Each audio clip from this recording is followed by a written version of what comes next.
Jadi dapat disimpulkan di sini yang harus kita lakukan pertama kali adalah menyehatkan barrier kulit kita, itu istilah hitsnya, sehingga ketika barrier kulit atau pertahanan kulit sudah baik, kita mau melakukan treatment apapun, mau melakukan home care itu dapat teresap dengan sempurna.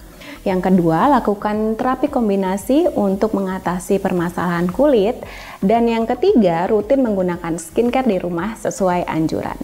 Insya Allah jika mengikuti anjuran tersebut akan mendapatkan hasil yang maksimal.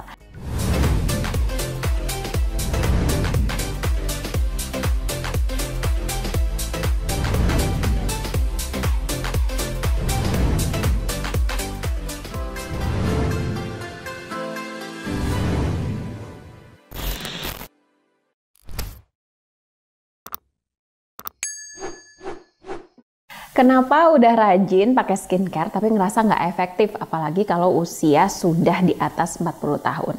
40 tahun itu selalu menjadi patokan untuk kita beribadah lebih baik, kemudian menemukan komunitas atau pertemanan yang tepat, yang positif.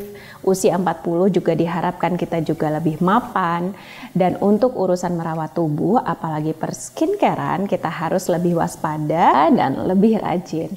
Nah, pastinya untuk semuanya ini sebenarnya tidak kita lakukan di saat usia 40 saja gitu. Jadi ketika usia sudah mulai menua, yaitu di atas 20 tahun, sebaiknya kita melakukan perawatan ini terutama di dunia perskincarean untuk mendapatkan hasil yang optimal.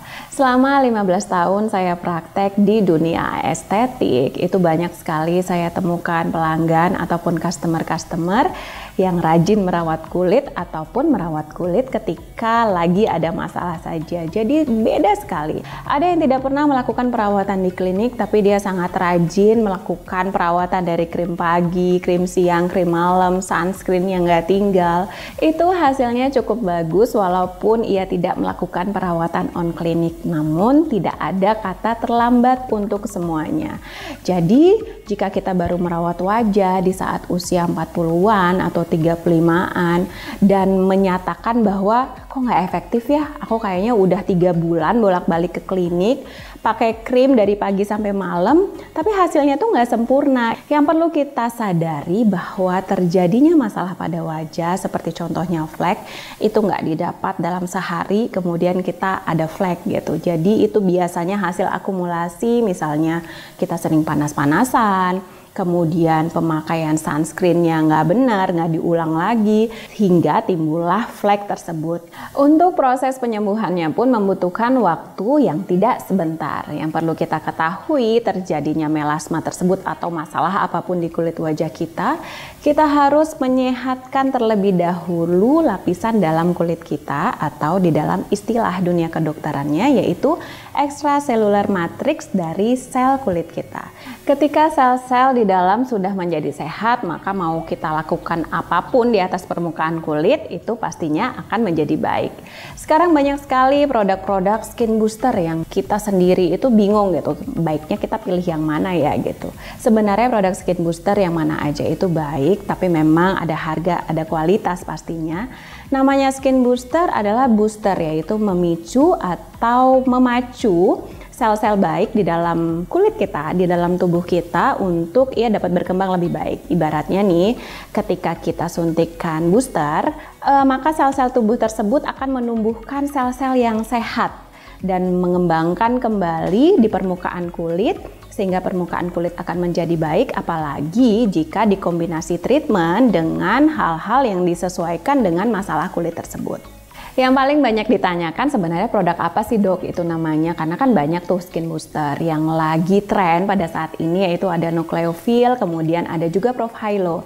Nucleophil dengan Profhilo ini kandungannya sangat berbeda. Jadi si Nucleophil itu kandungan utamanya adalah salmon DNA yang berfungsi untuk regenerasi kulit, dan dia itu ibaratnya 60% untuk proses lifting juga dapat terjadi. Sedangkan Profhilo isinya adalah hyaluronic acid murni. Jadi fungsinya adalah untuk melembabkan kulit. Kalau kita bandingkan antara Nucleophil dengan Profhilo itu apa? Jadi secara simpelnya itu dapat diartikan kalau nukleofil 60% untuk lifting dan 40%-nya untuk melembabkan, mencerahkan. Sedangkan kalau Prof Hailo kebalikannya, jadinya 60% untuk melembabkan, 40%-nya untuk mengencangkan. Balik lagi tergantung kebutuhan kulit kita masing-masing. Kemudian banyak juga yang komplain, kenapa sih kalau misalnya ke klinik kita itu pada saat ini dikasih treatment A, kemudian kedatangan berikutnya dikasih treatment B. Sebenarnya bukan dokternya jualan treatment, tetapi memang itulah yang harus dilakukan. Jadi tidak ada satu tindakan yang dapat menyelesaikan berbagai permasalahan. Misalnya di wajahnya ada jerawat, ada melasma, kemudian ada kerutan. Kemudian selesai dengan satu tindakan misalnya laser, itu tidak sama sekali. Jadi seperti laser, peeling, botox, skin booster itu semuanya memiliki fungsi yang saling mendukung antara yang satu dengan yang lainnya. Dan selanjutnya yang paling utama adalah pasien harus melakukan home care atau perawatan di rumah secara rajin untuk mendapatkan hasil yang optimal dari perawatan on klinik.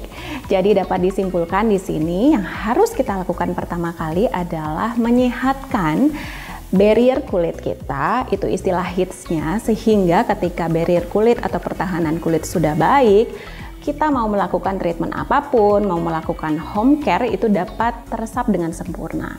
Yang kedua, lakukan terapi kombinasi untuk mengatasi permasalahan kulit. Dan yang ketiga, rutin menggunakan skincare di rumah sesuai anjuran. Insya Allah jika mengikuti anjuran tersebut akan mendapatkan hasil yang maksimal. Baiklah, semoga apa yang saya sampaikan dapat memberikan manfaat. Jangan lupa like, komen, share, subscribe, dan bunyikan loncengnya. Sampai ketemu lagi di tips Q&A dan Jurnal Dokter Ika berikutnya.